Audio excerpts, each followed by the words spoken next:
Hey, so you got your feet, you've got balance practice. So now let's talk about the hips. There are lots of exercises for the hips.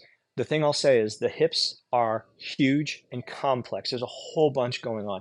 You've got stuff coming up here, stuff coming up here. You've got the deep six. You've got the psoas muscle going on. So there's a lot going on. So the important thing is these poses take longer. So you need to work up to 5 minutes if you really. You need to get to 2 minutes to even have much of an effect. And at 5 minutes, you probably get the max benefit for any session. It's better to switch to the next one. But let's talk about some of the ones that will help open up the hip. So first thing is butterfly. Feet together. And then eventually you push your legs down, or don't push your legs down. Let them rest if you're going to hold it. And then slowly over time, bend forward. Now, if you can't bend forward, you might go up against a wall. You might use a pillow under your bum. If your knees are like this, that's fine. You know what? Sit in a chair watching TV. All right, so that's one good one. Another good one is blaster. Now, there's different versions of blaster depending on where you need flexibility, but the basic version of blaster, hey, baby girl, starting at tabletop. We'll do both sides. Swing a foot around. So I'm going to swing my right foot around. Make sure that right foot, oh, babe, what you got there? Make sure the right foot is in front of the hand, or at least you want the leg at least perpendicular. Take that back leg and push it back. And now what you're getting is, you're getting extension on the back leg. I'm getting the front of the leg really nice there. So, and over here, I'm getting the back of the leg. Now, this is going to really loosen things up in here. Hello, Chesh. So, blaster's great. When I started doing blaster, I put a huge set of blankets in front of me to hold my chest.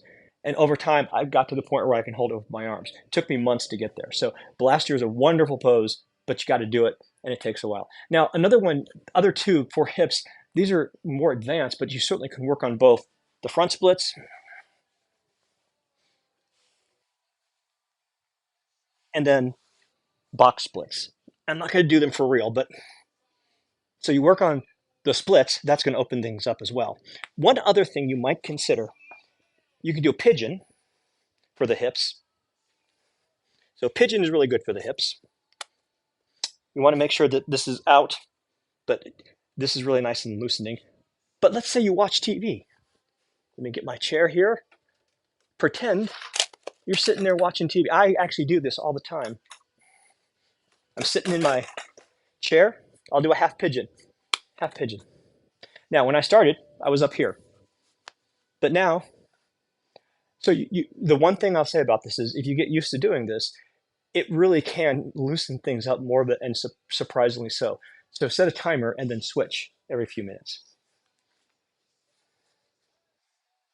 This side is definitely tighter, not because of the pants.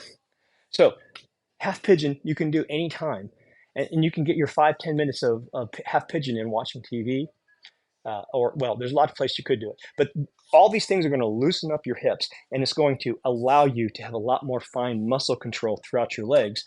And also, by doing these poses, you're training your parasympathetic nervous system. You're strengthening it, which means you're bringing your nervous system back into balance. And in doing that, you're going to have a more coherent sense of self, and that coherence is going to help you focus and maintain balance. So there's some more stuff. I've got maybe 1 or 2 more videos coming up, but those are some ideas on balance. Again, remember, toes, calves, and hips. And then you also want to be able to tuck your tailbone up. There might be some more around being able to extend your spine, your thoracic spine, but that can come later.